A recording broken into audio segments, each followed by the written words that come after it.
Mr. Muyiwa Adejobi is joining us via Zoom. Good evening, sir. I think we're having a bit of an issue with his Mr. Adejobi, can you hear us? Yes, I'm here with you. I can hear you. Okay, but your volume is a little low. We need to be able to hear you.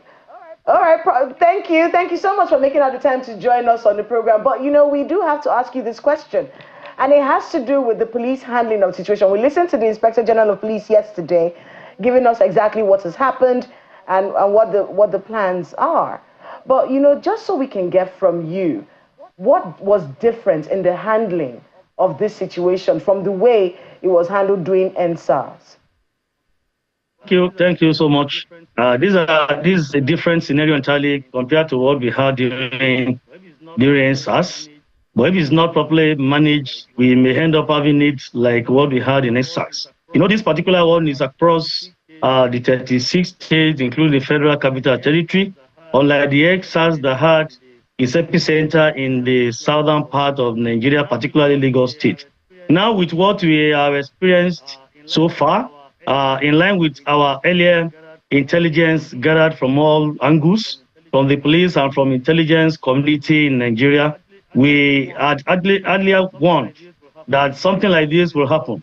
And this is what we are experiencing now. Situation where we have declared a protest and the organizers actually tagged the process 10 days of reach. I asked that question yesterday.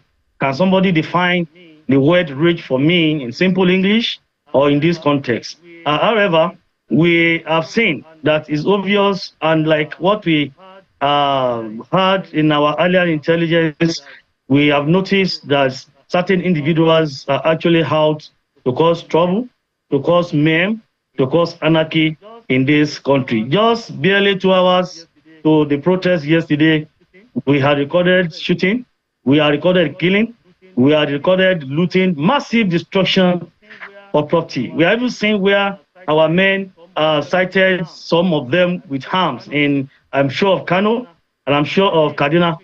Maybe you have not been told that armored personnel carrier in Kaduna was damaged yesterday. For you to know how heavy such attacks would be on security forces, particularly the Nigeria Police Force. I want to say, with what we have seen, some of us who are experts in security and conflict management will agree with me that this is a riotous situation, not a protest anymore.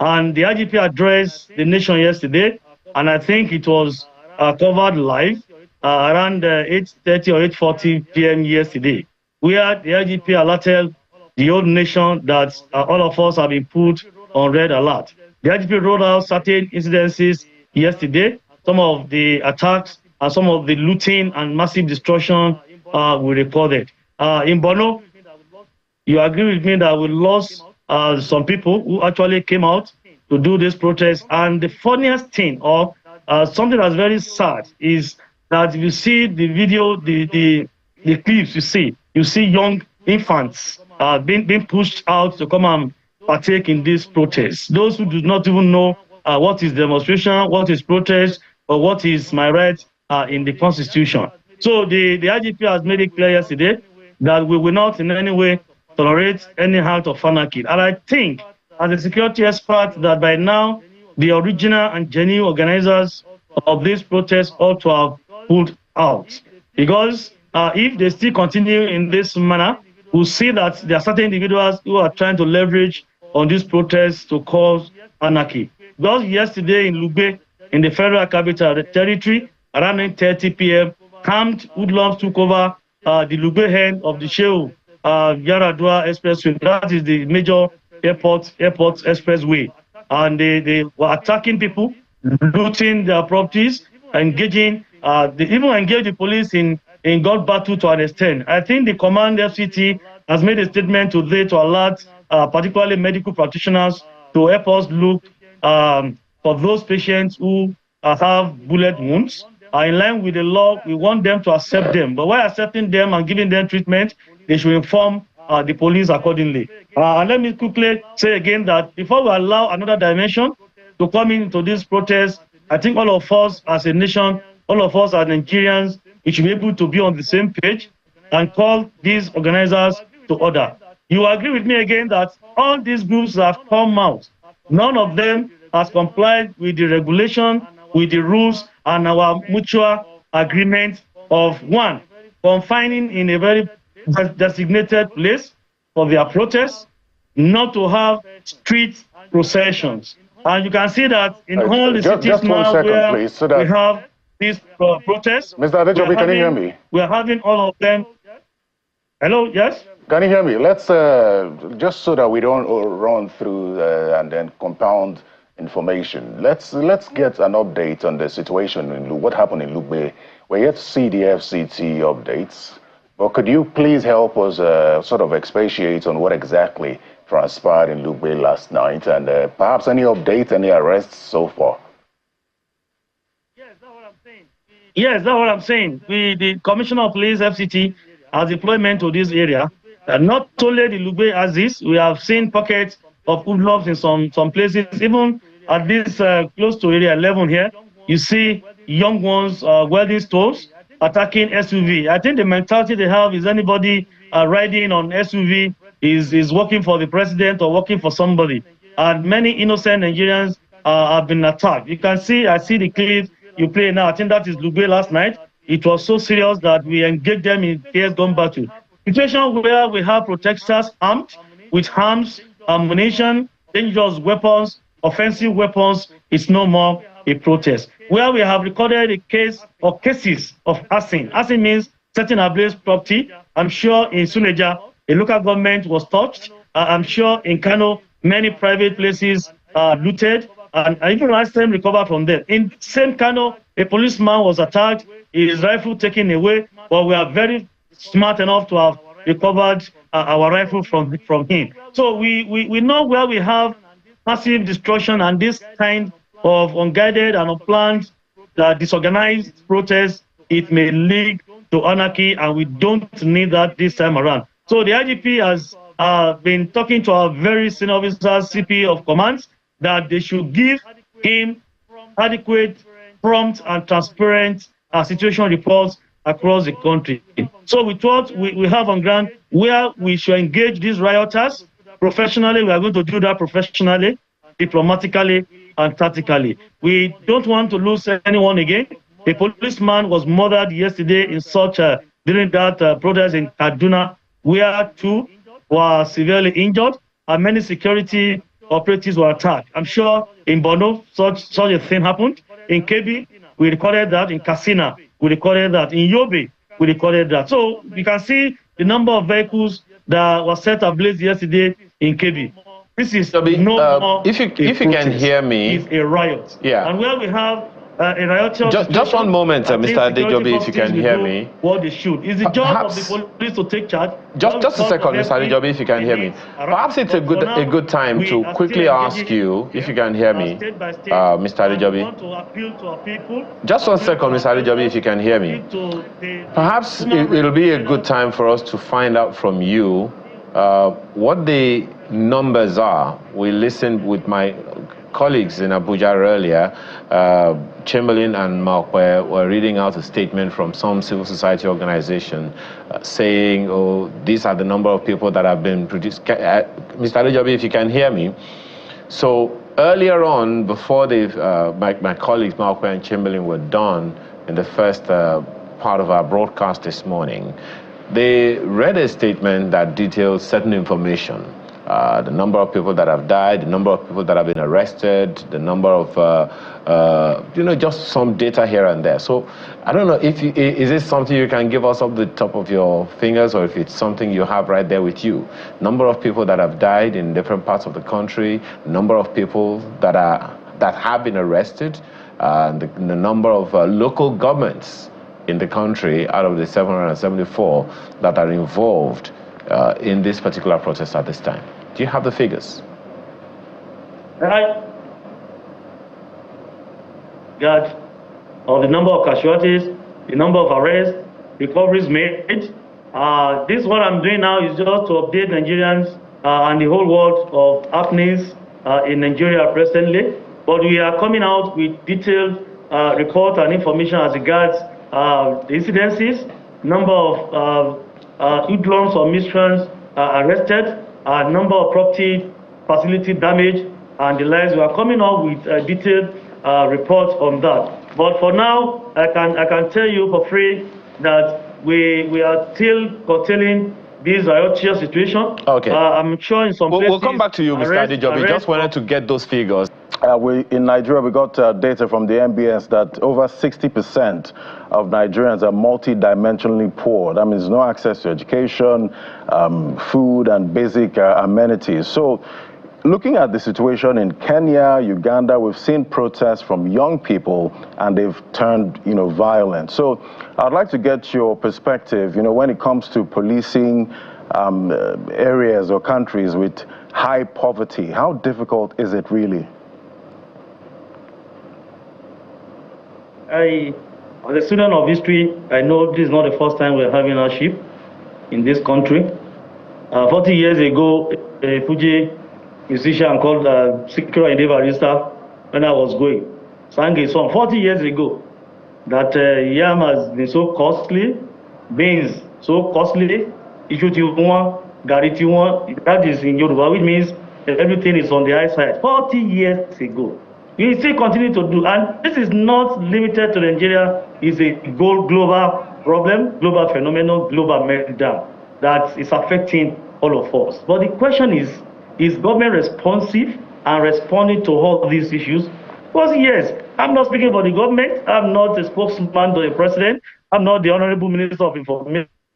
But I know, as a Nigerian too, that they have been doing certain things that I'm sure the ministry will roll out to Nigerians to know, which they have been doing. But we need to just oppose this and marry the two together. We cannot say because I have a headache, I want to cut off the head. The thing is that in any protest, to me, I know as a student in University of Ibadan, when I was going too, as a student union leader, they taught me that we should have three phases into any struggle we want to do. The three C's. The first one is consultation. We need to have our demands, present our demands to them. And then after consultation, we need to have consolidation, where we'll be able to say, okay, have they attended to this? Let me check my list. Have they done this? Yes. Have they done this? Yes. If they have not done anything, then you can resort to confrontation. That's when you continue to have protests, you continue to have strikes and the like. But now, so far so good, I have not seen anybody to have taken charge of this process I've highlighted. All we saw was to say we are going to come out August 1, 2024. So it is. We need to understand that everywhere across the globe is affected, not only Nigeria. And we need to engage our leaders. It's not our voices cannot only be heard in the street. That is what we are saying. And so far so good. To this point now, there is no leader in Nigeria. There is no leader in ECOWAS, West African sub-region, or African continent that have not heard that there is a protest in Nigeria, which means our voices have been heard. And I'm sure the government will do what they should. By now, today, I think they should have consolidated on what they had yesterday, present a letter of request to them, the way the first set of organizers of ESAT did in 2020. October 8th, the first thing they did was to come with a letter or letters of demand. I was the PRO in Lagos State. They gave it to my commissioner of police. He gave it to me.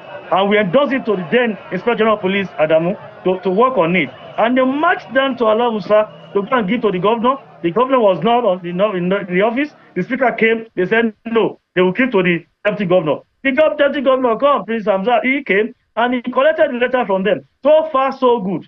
I've not seen any organized process or situation where the organizers will have prepared their demands and present this to the government, or to have presented to the IG, or to any minister, or to the governor somewhere, that please help us relay this to the president. All people wanted was to come out, to come have process, street procession, and turn everything to anarchy. So I want to say that we need to understand that we have issues in Nigeria, whether social dislocation, decadence in moral values, and so many things people have attributed to this. You have seen where protesters are smoking in their home openly. You have seen where somebody carried a young toddler, a young girl of 2 months old, to where they're having protests. Nobody is discussing this. I expected NGOs, civil society organizations to have raised this issue and even talk to the woman that how will you carry a lady, a young baby of 2 months old to any protest ground? These are the problems we have. And holistically, we need to analyze the issues we have in this country. Don't forget, Nigeria is a very complex society. Demographically, we are complex. Geographically, we are complex. Religious, we are complex. Ethnicity-wise, we are complex. So it's a complex nation with our population, with so many things we have. So we need to understand and always tolerate one another so that I can be on the same page when you address issues like this. Nigeria is our home. We can't afford Nigeria to be run down. And we need to protect our sovereignty as a nation. In brotherhood, we must stand. In motherhood, we must stand. So the esprit de corps in us must come at this point in time. It's part of us to support one another, to love one another, and understand and engage our leaders diplomatically when we have issues like this at hand. All right, thank you for that, Mr. Adejobi. And definitely, if you're a protester at this time, please leave the kids at home. But let me hand things over to, we have Kayla and Terry now. Let's see what's happening in Abuja. Yeah, let me just stay with Mr. Adejobi before he leaves us. I don't know if the police is assessing the performance of officers there, because there are concerns as to whether the police came into this protest with the scars and trauma of the NSAS, and how the police have reacted, because in some cases the police have been accused of escalating the situation. We know about the cases in Abuja. Our reports say that protesters were approaching and the police, instead of engaging them, threw tear gas at them. I don't know what the police has to say about that. Let me start by saying we had one earlier on that we'll be having issues of fake news. It's part of the strategies to be adopted, and that's why we call on Nigerians to always verify from us. The issue of policemen engaging them does not arise because actions and reactions are equal and opposite in science. A journalist was beaten yesterday, and when they approached the IGP, he raised the same issue that they said in Yanya Aziz that policemen engaged them, where a police formation was vandalized. The IGP asked that journalist that, were you attacked? Did you attack them before they attacked you? Oh, this is a journalist, a non-journalist working with the NTA, was attacked yesterday seriously, plasters on his face. So the issue at the stadium was that the CP went there and was trying to tell them not to block the, I think, Musa Yaradua Expressway, that popular airport road, that they are to be in the stadium. And the argument came that no, they can't be in the stadium. And after that, there were issues that, okay, we need to march, and they marched down to the Eagle Square, where they said they should not use, and even there's a court judgment that said they should not use the Eagle Square. And of course, police were talking to them, back to a designated place for you. They said no, and they took over everywhere. As they're having that protest in the Eagle Square, they were having one in Yanya, they were having one in Karu, and more than 10 places they assembled. Let's find out from those that stayed in Lube Kubwa. They were attacking them. They were attacking them in Cuba, extorting Nigerians, collecting money from them. And it got to a state that even we could not even see any identified or recognized organizers of these protests anymore. So how do you manage this kind of a crowd when you started something and nowhere to be found? So we have been civil so far. None of our officers has come out with the idea or mentality of the PTSD of NSAS. No, we have been civil, and IGP made it clear we are to be civil. We are going to engage this situation, and every situation we find ourselves professionally, diplomatically, in line with the provisions of the law. So far, so good. We have not been violent. We have been so civil. You can see many pictures I can share with you where our men are even giving water, some junks, snacks, and what have you, where they need help. We have been giving them help. But where we have noticed that the situation is becoming riotous, the law has permitted us to apply minimum force to subdue unnecessary riots in Nigeria. For goodness sake, the same constitution we use. The constitution has given people the right to protest. He has given them exceptions to those rights. Go and read section 40 of the constitution, section 45 of the constitution, and then go and read the powers. or the police in this regard. So we just so need to when you talk about minimal force, we're very much concerned because it's expected that the police would be able to distinguish between peaceful protesters and hoodlums, as you've put it. But when you find journalists in the mix of this being tear gassed, our colleague lost his phone or damaged his phone in the process of this. I don't know what justification you could say you have. Perhaps you could explain the justification for tear gassing peaceful protesters and journalists. Look at the situation in Rivers State. You commend the handling of the protest by the commissioner of police there, where he engaged these protesters who at the time were adamant, but somehow it did not escalate. How do you describe peaceful protesters? In this context, what definition we are going to give to them? Because so far, so good, very few that have been seen organized, not even in Abuja, in some other places in the south. They have been so peaceful, they have been so organized. But what we are having now in Abuja, what we are having now in some other states, to us and for experts, if properly analyzed and we have proper perception of it, it is not a peaceful protest again. Rather, it's to be called a riot. And when we have a riot situation, like I said, we have rule of engagement. Phase 1, phase 2, phase 3, up to the last resort of using of firearms. And so far, so good. We have been using tear gas. We have been using water cannon. The IGP was able to procure enough tear gas, and because we had notice on time, and we were able to have and distribute, deploy accordingly to forestall breakdown of law and order. And for those who came to us through the NSC, SAN,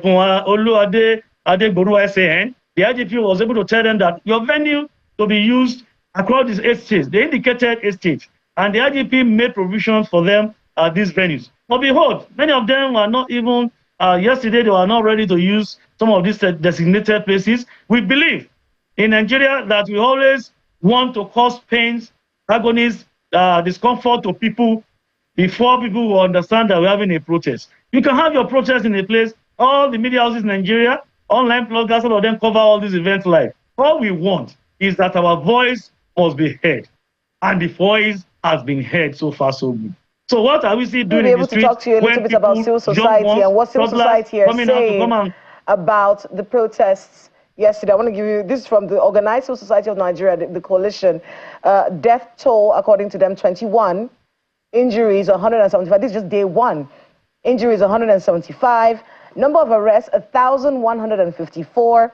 Curfews declared at the time, Yobe, Maiduguri, and Kano. They're saying that the police force urgently needs to improve on their professionalism while redoubling their tactical capacity in managing civil protesters and in apprehending miscreants and hoodlums sponsored to infiltrate and discredit civil protests. This way that the situation has been handled, in your view, is this international best practice? Was this done, in your view, the right way? Or are there things in the handling of these hoodlums and miscreants, and of course differentiating them from legitimate protesters? Are there things that the police could have done differently?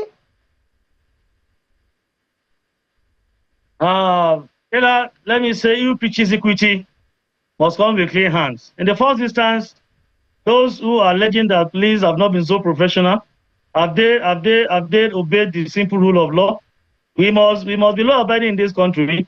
In the first instance, the IGP deployed men at the stadium, MK Abiola Stadium in Abuja, where we expect the genuine protesters who have indicated interest to assemble. Are they still there? If they are there, why did they leave that place? So let us understand the scenario well. And for people who are rolling out statistics, you cannot claim to be more Roman Catholic than the Pope.